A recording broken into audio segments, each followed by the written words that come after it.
Was it a good movie? All right, so let's talk about the plot. The plot. Hi, everybody. We're back. This is Models and Movies. And I have a model with me today. I'm your host, nameless person, and I have with me today Angel. Say hello, Angel. Hi. Angel and I have been friends for a long time. She hasn't been in the area for years. You were living in LA, you were living in Texas, and now you're back in Orlando or the Central Florida area for a little while. Yeah. Who knows where you'll be next month, but right now you're here. And so you've been a model for several years now, and that's kind of what you're doing almost full time, right? Almost. Almost, okay. I do it occasionally. I have a part-time job as well as this as a side job. Good, but you're living your dream. Yeah. So there you go. You've worked in LA, you've worked in Florida, you've worked in Texas. Yeah. So if people wanted to see your work, where would they go? I'm mostly on Instagram, and I do have a Facebook page online. So her Instagram is right here. And what is that? If I don't even know what it is. It's Angel something, at Angel. Ask me, Greg. Okay, well, it's right here. If you can't read it, then stop watching YouTube videos and go to Remedial English. Right there. There's also going to be a link in the description of this video, so you can go and see all her very, very interesting photos. And she's not... What kind of a model would you say you are? Art? I definitely do a lot more art. I have seen a lot of your art photos. They're pretty cool. That's what we originally started off with. You and I. So yes. And today, the movie that we are going to be watching is a Serbian film. This is the 2010 romantic comedy that's fun for the whole family. And actually, that's a complete lie. We did not watch that movie. Angel, what movie did we watch? We watched the Texas Chainsaw Massacre. Next Generation. Next Generation. That's right. This is actually the fourth film in the series. Matthew McConaughey. Renee Zellweger. We're not kidding, by the way. These are actual people in the actual movie. I don't know how they got them. I don't know if this was their first film both, but I'm gonna look that up and check on that. But it was really, really cool to see them in this movie acting and doing the things that they were asked to do in this movie, because it was something. We have to talk about the alcohol of the show for this. And what are you drinking? I'm drinking some wine. Okay. Colombian wine. Just some wine. And the beer that I chose, I wanted to get Lone Star beer. And apparently they don't sell it in Orlando. I got Stinky Hippie because I forgot which film this was that we were watching, and I thought this was going to be maybe from the 70s or late 70s, and I thought there would... Uh-oh. Me, the dumbass, put the sixer in the freezer, hoping that would cool it down for whatever. Okay, so we're just gonna try Stinky Hippie. I might just give it... Would you like to give it a try? I will give it a try. It's all head. Cheers. Think. I feel like a real man. That's kind of horrible. That's hoppy. That is a hoppy beer, just like last week. And when I said that I was going to choose the movie based on the beer that I found, apparently I lied or ran out of time or got lazy or whatever. So let's talk about the plot of Texas Chainsaw Massacre. I almost had to just throw you out of here. You almost dropped that whole glass of wine off the table onto my rug. Okay, anyway, so what is the plot of Texas Chainsaw Massacre Next Generation? A lot of shenanigans. That's all I can say. I will have to agree with you. There was shenanigans abound in this film. How does it start? It starts with a couple of teenagers going to this prom night. Right. It's prom night in the smallest Texas town on record. Yeah, something like so. And then these teenagers end up getting into some kind of car accident. Then everybody gets lost, and then shit happens, you know? Like, That's really as accurate a synopsis of the plot that I could agree with. They get into an accident, people get lost, and then shit happens. That's really... I wish there was a better plot, but maybe I can go into it a little bit more. So basically we have two couples. One couple is led by... what was his name? Barry. Barry, who is a complete douche. Yeah. Like, on the scale of... Barry is a piece of shit. On the douche scale from 1 to Donald Trump, he's slightly above Donald Trump in doucheville. Yeah, so he's an asshole to Jenny, who we're introduced to. Apparently she's a stoner? Yeah, Jenny's been smoking up in his car lately. But we didn't see her smoke at all. No. This is just assumed? I guess. Smelly assumptions. Smelly assumption. All right, and then Barry's girlfriend is Heather, who is apparently mad that Barry was making out with some other girl because Heather doesn't put out. Then she throws this whole tantrum, and suddenly she's like totally cool with this guy. I don't understand it. It's a bizarre Girls, thing. man. Maybe relationships are different in high school now. I don't know. Or in 1993, although you were not even in high school in 1993, but we're not even talking about that. Anyway. I didn't exist in 93. This is Texas, small town Texas, so who knows what goes on in small town Texas. So eventually they get lost in the woods after an accident, and they run up on this realty house that is manned by this woman. And I never got her name, by the way. I forgot. I just put her as Tits McGee. Who? Oh, the titty woman. Titty woman.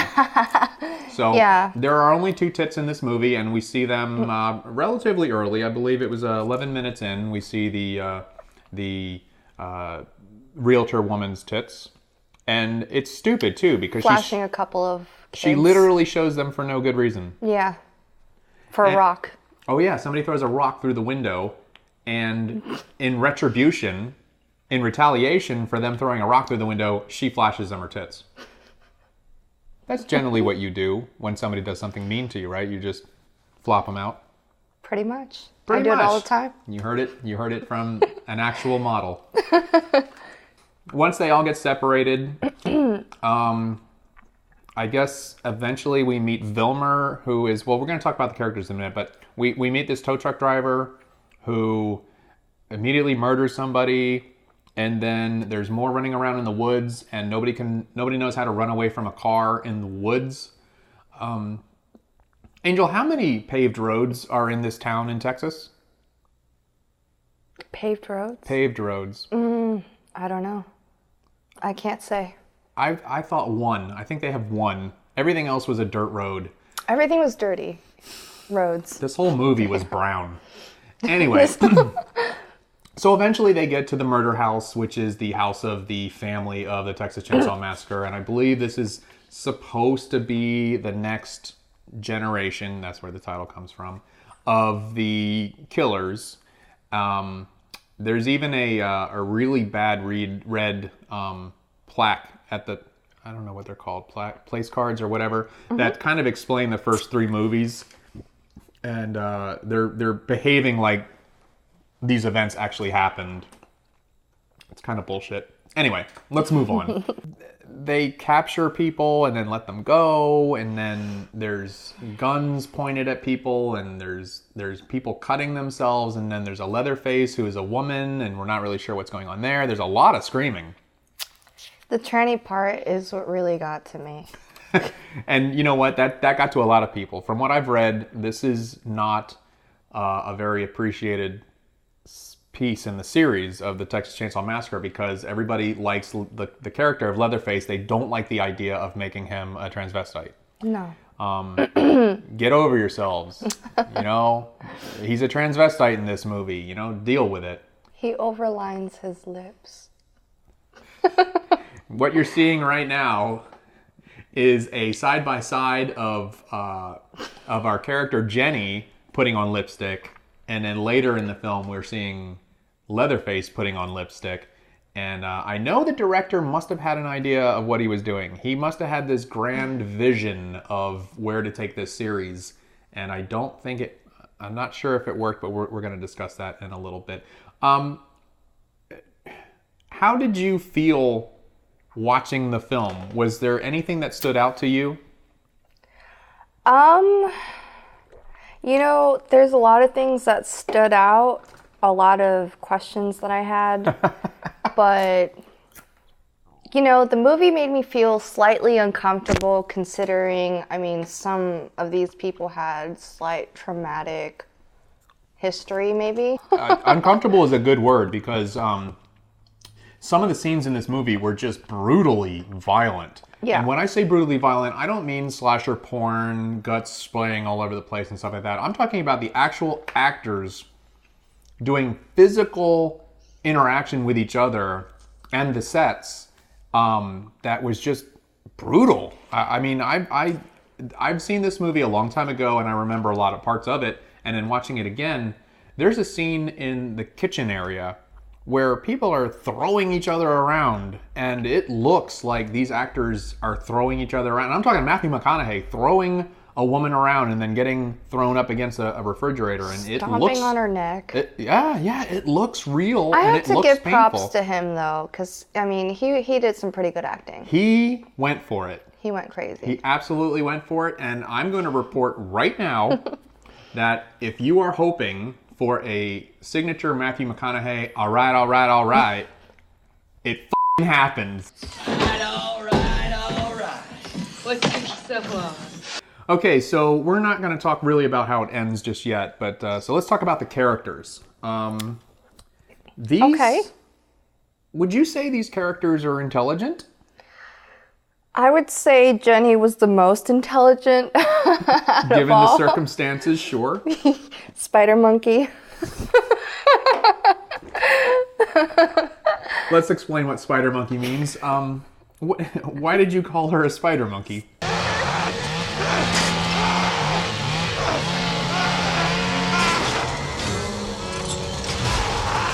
She was on it, man. She was crawling her way out of there. The chase scenes are so confined and claustrophobic. So they're chasing each other around the house. They're chasing people around small parts of woods, and it just seems like it. In my mind, when I'm watching it, I'm thinking, well, just leave the house and run straight away, right? Or stop running on the dirt road that this tow truck is chasing you on. Turn left and go into the woods. Then the truck can't follow you. But these people were dumb. I think the only person that managed to make it in the woods was Jenny. She did. She has brain. She got away from the tow truck by running into the woods, but then 18 seconds later, Leatherface shows up. He just like teleported in, and so that was a thing that happened. Yeah, that was kind of strange to me. Let's talk about Vilmer. Now, Vilmer is the Matthew McConaughey character, and you thought he was interesting or a very well acted character? Definitely a well-acted character. But what got to me the most was he's not the original, I guess, killer? Bad guy? That's correct. Villain? Texas Chainsaw has always been really an ensemble murder fest, I guess, where the whole family and everybody involved with whatever family is in which movie, they're all bad, and they're all, I don't know if they all murder, but Vilmer? Am I saying that right? Vilmer definitely is. Vilmer or Vilmer? I'm calling Vilmer. I don't want to go too far into Velma. That's Scooby-Doo. Vilma. Vilmer is definitely a bad guy. He murdered the first two people that we see in the film, and we don't even meet Leatherface until, I don't know, like 25 minutes into the film. So while, oh, you know what? We didn't see Leatherface kill a single person in this film. Leatherface just acted like a huge queen. Is that what you have written down there? Yes. Yeah, so can you do your best impression of Leatherface's scream? That's a difficult one. You know, I think his scream is Oh no, I way. drifted all over the place. Bad. His scream was annoying. Renee was doing a fantastic job screaming, and some of the scenes where he was like grabbing her and like carrying her into another room and stuff like that, she was fighting the entire time, and she was doing a fantastic job acting like she did not want to be captured. Are we talking about Heather? I'm sorry, you're right. We are talking about Heather. We are. when Leatherface grabbed her and brought her into the house, and She's a very she good was screamer. kicking and biting and screaming the entire way, Yeah. doing a fantastic job of looking like she was terrified. Maybe she was, maybe it was method acting. I don't know. I don't know. Judging by how she was laying on that floor, she wanted to sleep more than That's right. survive. After Vilmer bit her nose off, she was just like, I'll just sleep in my little puddle of blood right here. I'm tired. Yeah, so that happened. All right. So we did a very bad job of explaining the characters. There's actually a lot of characters in this. We have Jenny and Cancer. Oh, I don't know. Okay, I'll talk about Cancer in a minute. We have Jenny and Sean, who are kind of dating, but not really dating. And then we had Barry and Heather, who were definitely dating. Mm-hmm. And Barry was also trying to get some strange on the side because his father is a doctor. Not really, but his father is a doctor, and his father said he's telling Heather that if he doesn't get off with other women, apparently, that he'll get prostate cancer. That's a great lie, guys, but girls have Google now, and they know that you are a liar. Let's talk about the bad guys. We have Vilmer, who is the truck driver, the tow truck driver, and the wanton murderer. He's RoboCop. Why is he RoboCop? There was the one scene where his leg sounded like some kind of Terminator movie. He's dead now. Well, don't even think about running off down that road. It ain't gonna do you damn bit good, I can tell you that right now. What are you gonna do? Well, first, I'm gonna kill you. Mm-hmm. And I'm not really certain of it. Maybe he lost a leg? Well, later they explain that he was been shot several times, and they can't kill him. Right. So maybe it has something to do with leg. That. I don't know. Vilmer is probably the most interesting character because he is a conspiracy theorist. And he believes that the government is recording all of his thoughts, and they have recording devices in the walls, and he's actually got Illuminati written on the door of his... Right, I was just about to bring that up.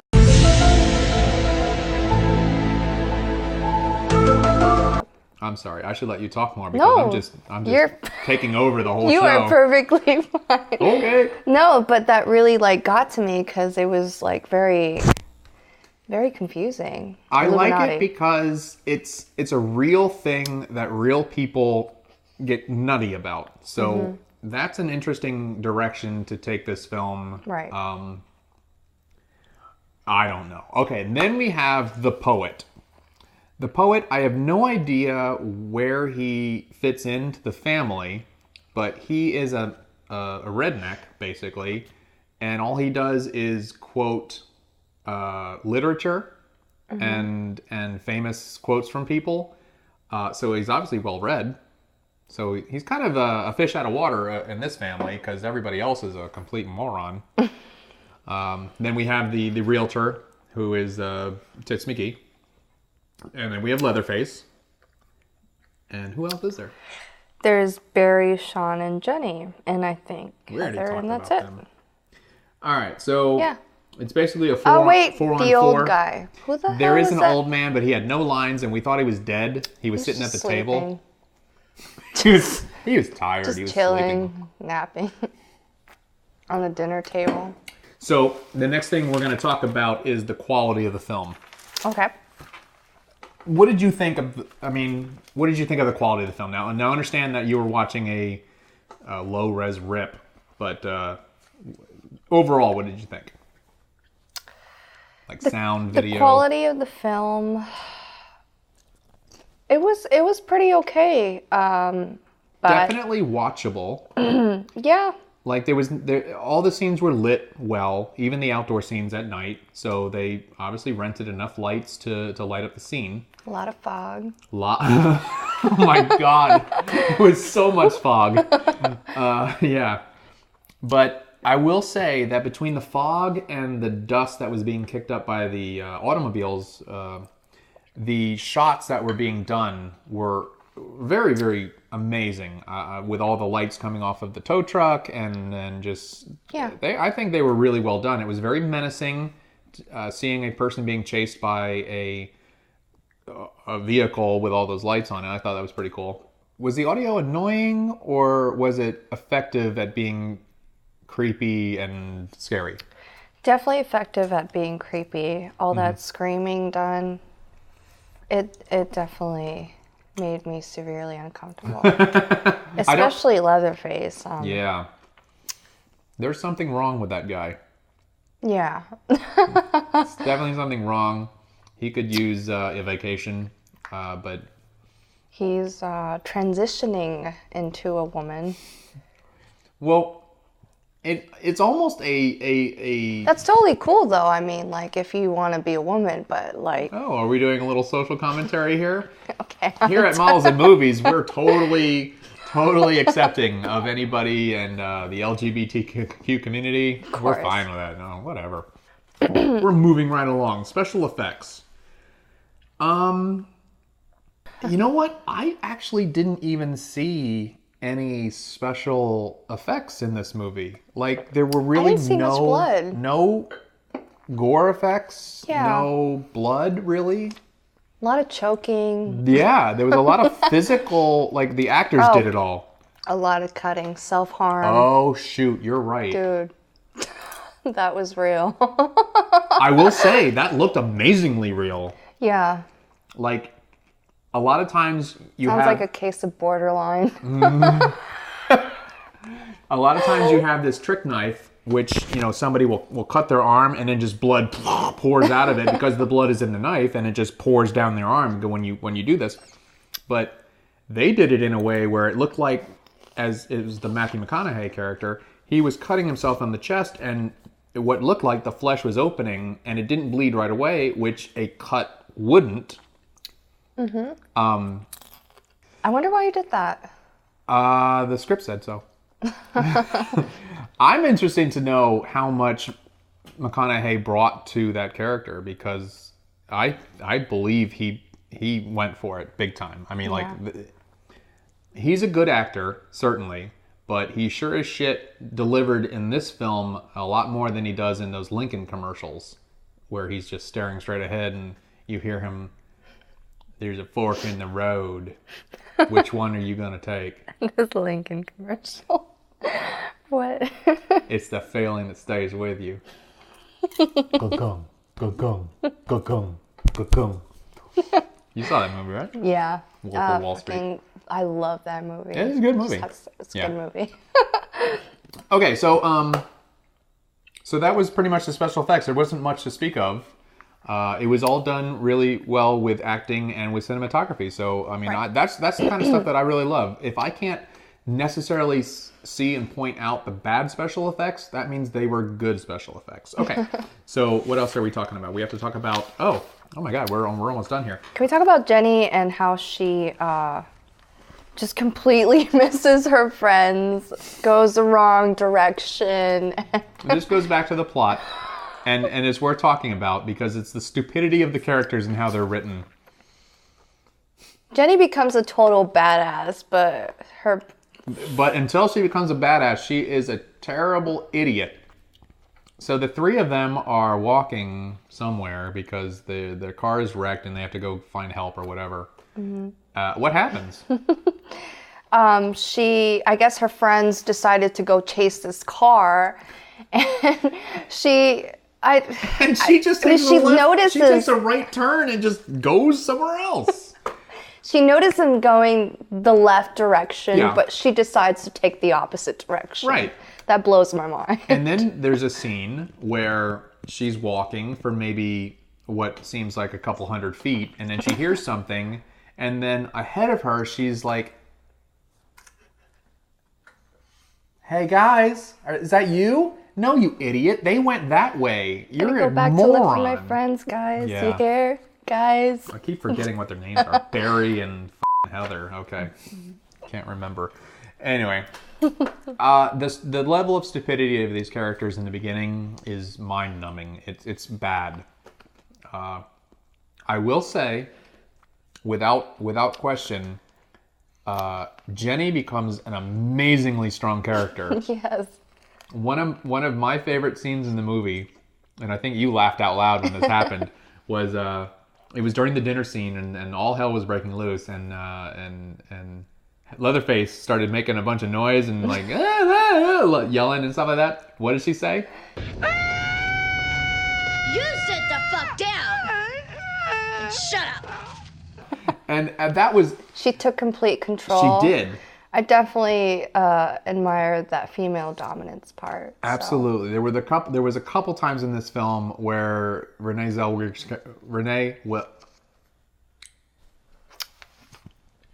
Who is Renee? Who is Renee? Renee Zellweger.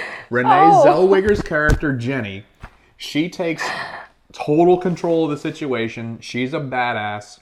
It's sad that there's no like turning point where she becomes badass and then just is badass for the rest of the film. There's a back and forth where she's got the upper hand with the gun. Yeah. And that was an intense scene where Matthew McConaughey or Vilmer actually takes the barrel of the gun and sticks it in his mouth, and he's like, oh. And that was intense. Not knowing if the gun had a shell in it or not.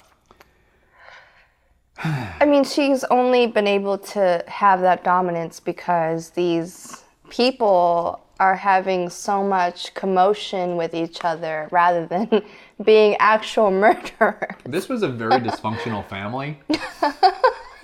I mean, they brought pizza into the house and just let it sit there for what seemed like an hour. Who lets pizza Who does sit? that? Who does that? I mean, even if you are torturing a woman, pizza. That's fucked up. There's got to be pizza. Let me just quickly go through my... Heather. The character of Heather is a fortune teller. She's Miss Cleo because she constantly talks about how they're in the woods and there might be this killer out there. And Sorry, but we're all gonna die. Some murderer, like that guy in Chicago, he killed people and put their hearts in the refrigerator. No, that's what they want. For us to go wandering around in the dark, we need to stay here and start a fire. What if they're murderers and they want us to follow them so they can hide behind trees and stab us? There could be dead people buried all around us and we never know. They could tie us up in a cellar and no one would ever hear us. you read the script. You know. She understands what's going on. Pretty much. Yeah. What do you have there in your little cheat sheet there? Do you have anything interesting? Oh, I forgot. Jenny gets attacked by a garbage bag in this movie. Who were these men in black? Can we discuss those men? Is that the guy that comes in the limo? Yes. All right. That is never explained. It's never even talked about. Right? The Illuminati.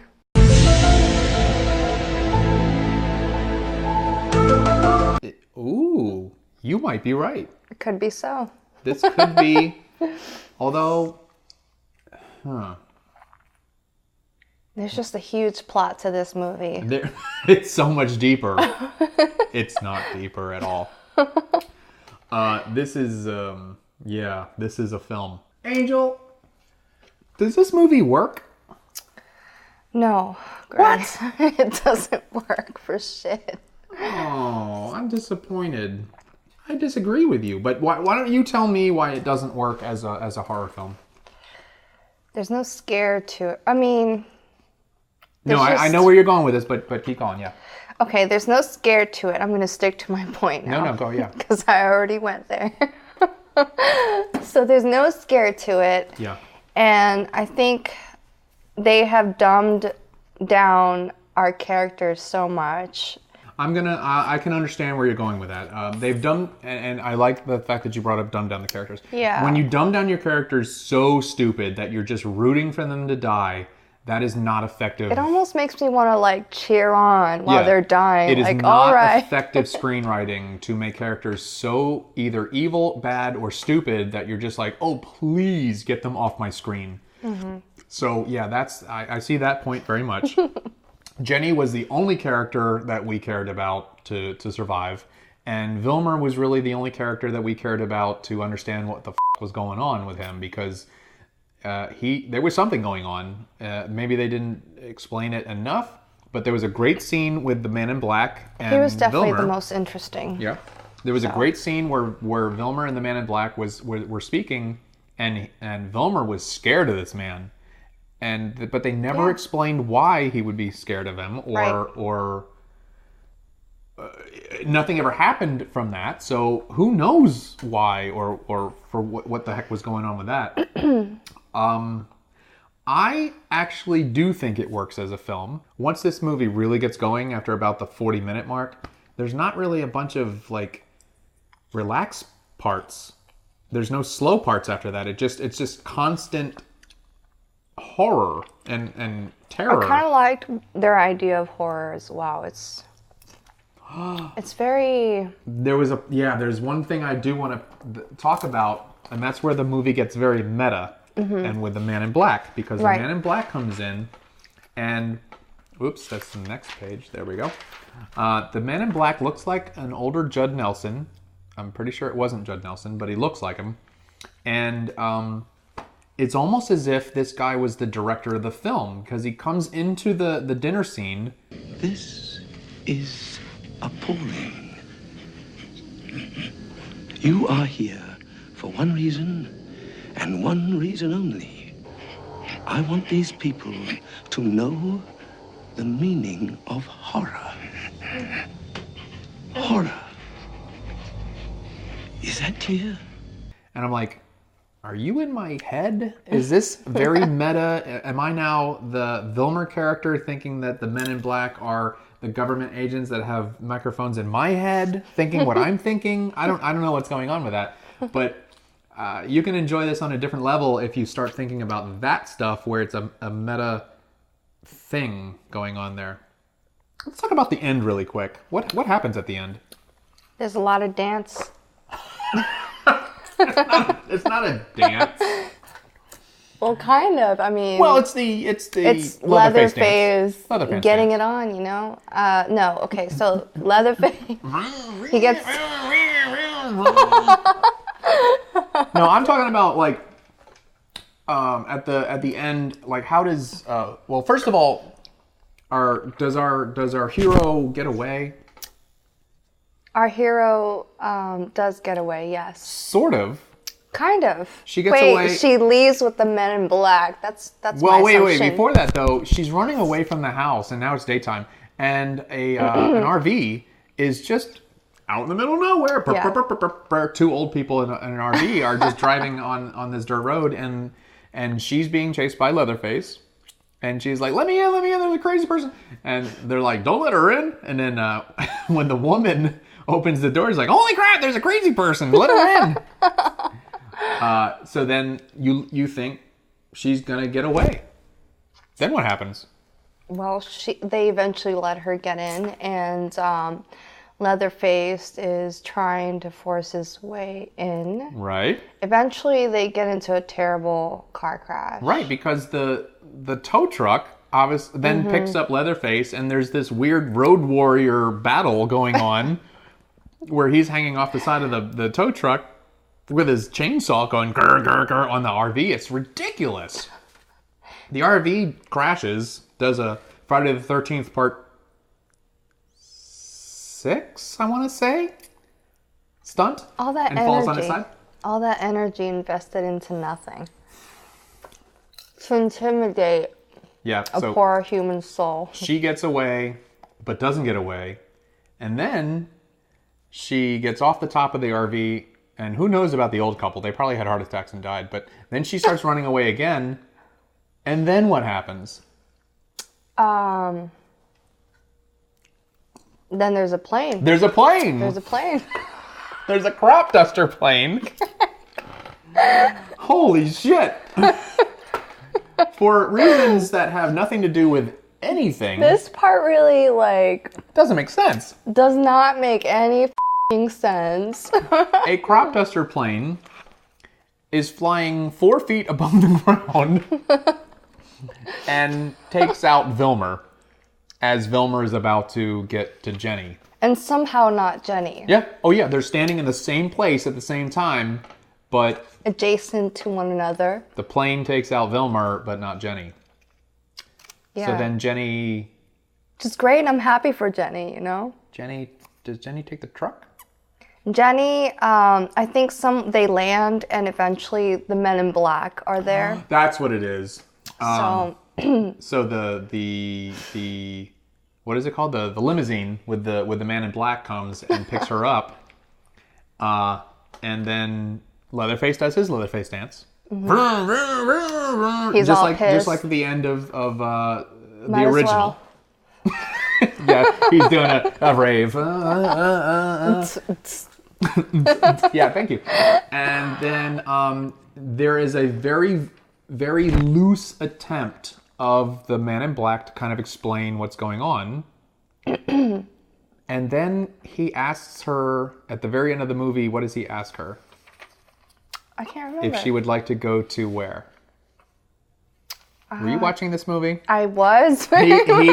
He says some cryptic things about what the idea was and how it got all screwed up, and then he asked her, no shit, he asked her, would you like to go to a hospital? Or a police station. Or would you like to go to the police station? Right. And apparently she goes to the hospital. Right. I mean, she has to. She has to. Well, yeah, because she's messed up. But so that's the very end, and then it just sort of ends after that, and we see at the very end Leatherface doing more of his Leatherface dance. So it's a very strange movie that ends without any kind of resolution or it ends with nothing. So we know nothing at the end of this movie, just as we knew nothing at the beginning of the movie. So that's moral of the story.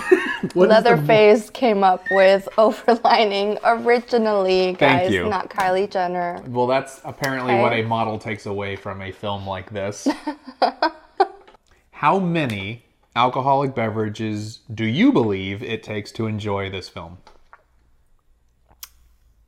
You know, I don't know how many cups of wine I've had, but I would say 3. Adults usually call them glasses. Glasses of wine. There you go. Yes. Okay, so 3. That's not bad. I'm actually in an unprecedented move. This is the first time I've ever done this. I'm going to lowball you. I'm going to undercut you. And I'm going to say you only need 2 alcoholic beverages to really enjoy this movie. And here's why. And I want to explain this. This movie is not bad.